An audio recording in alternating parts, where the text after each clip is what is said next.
好，观众朋友，上次我们关心到这一起来自于中国大陆南京于朦胧的命案，今天有一个最新的进度，我们来为大家更新哦。现在又翻出了一个惊人的转折，真相似乎已经越来越像迷雾般的剧场了。我们赶快来关心，现在在网络上面，因为有许多的说法正在疯传当中，包括当时于朦胧他在生前他出席了一场17人的聚会，名单里面竟然是有导演陈青松，还有神秘的资方代表他是辛弃。那可能传言指出，他就是在这一场聚会当中遭到设局囚禁、殴打、虐待的。那辛弃他是谁呢？其实辛弃在网友这边也做了一个爆料，非常的这个晋升的速度非常的快。2013年的时候，他22岁，成为央企中国电投湖北新能源的大股东。27岁直接一步升天，坐上了董事长，行政级别冲到了副厅级。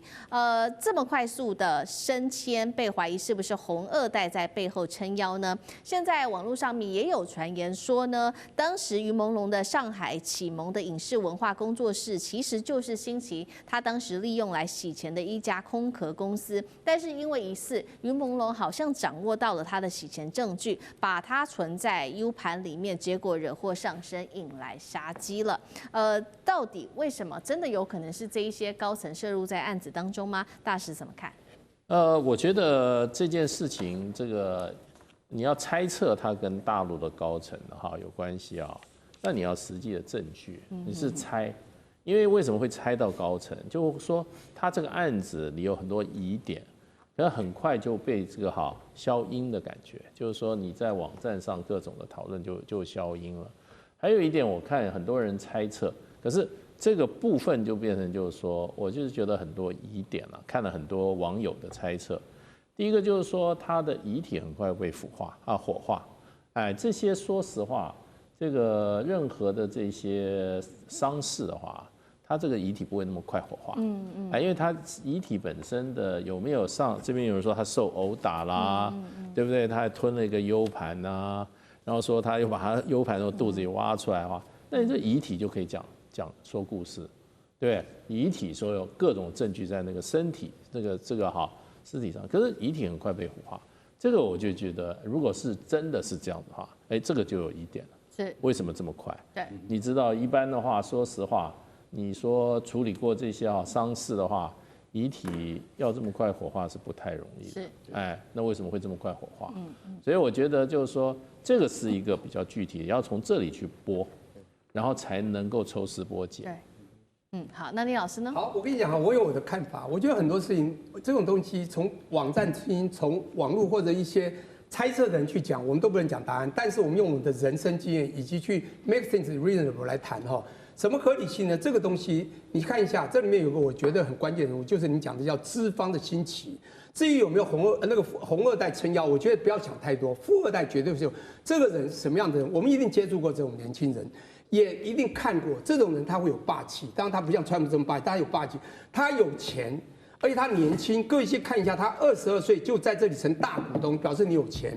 是什么？是中国电投湖北新能源，只要 cover 能源、新能源都是一个能够掌控一定的这个地位的啊。那再来讲，因为他年轻，那时候22岁，结果他才很短的时间，12年后呢，也不过32岁、34岁就当了董事长。我想他可以控制很多东西。那这种所谓的富二代或者知名人物就会混在一起，那他们钱的金流一定有问题。所以这里有一个很合理的猜疑啦，就是大家传出来有洗钱的东西。我觉得洗钱这敏感可能触法，因此造成他们在里面一定有说你要不要讲什么，要不要讲什么，一吃饭的时候一定会不爽，而且这种霸气有钱人就会凶，就会对他怎样。我觉得他那一天有没有喝酒不管，他一定也受到欺负，也受到打压，或者说你有些东西你不要违背我。我觉得在这时候，他不管是自己喝醉了或怎么样，当然这个东西我不能说一定怎么往生，但是这里不宜有他，就是这一群人里面一定有这种金钱的纠葛。那到底这有时候你会发现，这个时候想到一个人叫萧建华，这个明天系这个萧建华，我曾经在台大做过一次演讲，从明天系萧建华看两岸的政商关系。你知道他当时在北京14岁读北京大学，当时到1989年天安门事件的时候，同学会会长你应该出来，他不敢出来，躲到图书馆。谁出来了？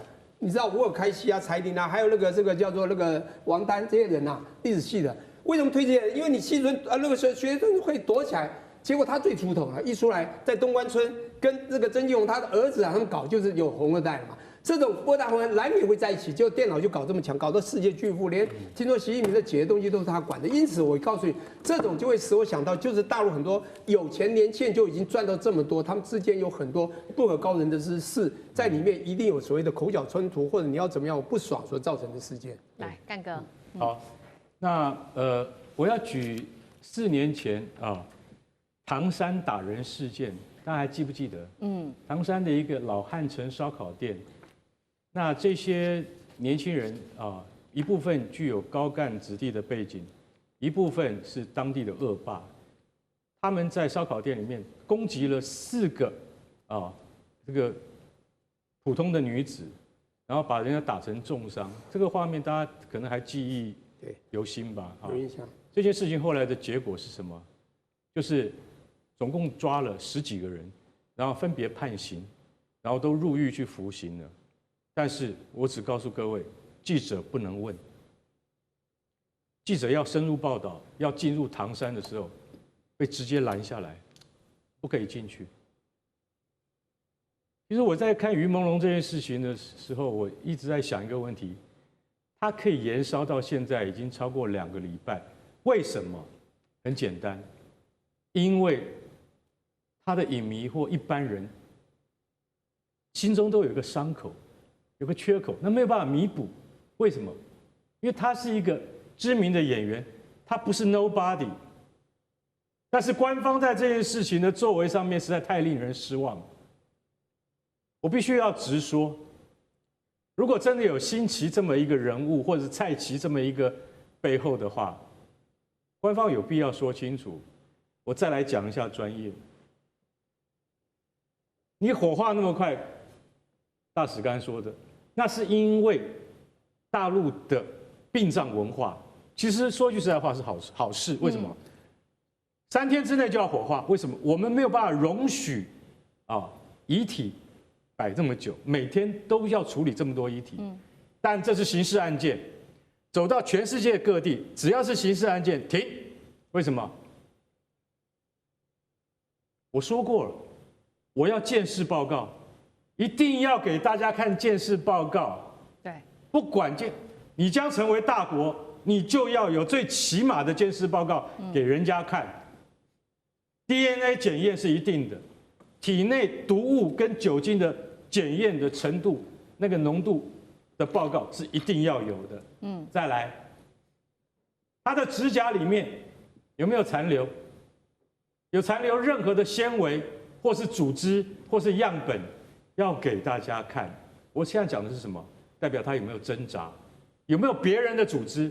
如果没有的话，那就代表说他很有可能跟意外能够可以 match， 不能是官方的一张这个公告就告诉你说他就是这么样往生的，不可以。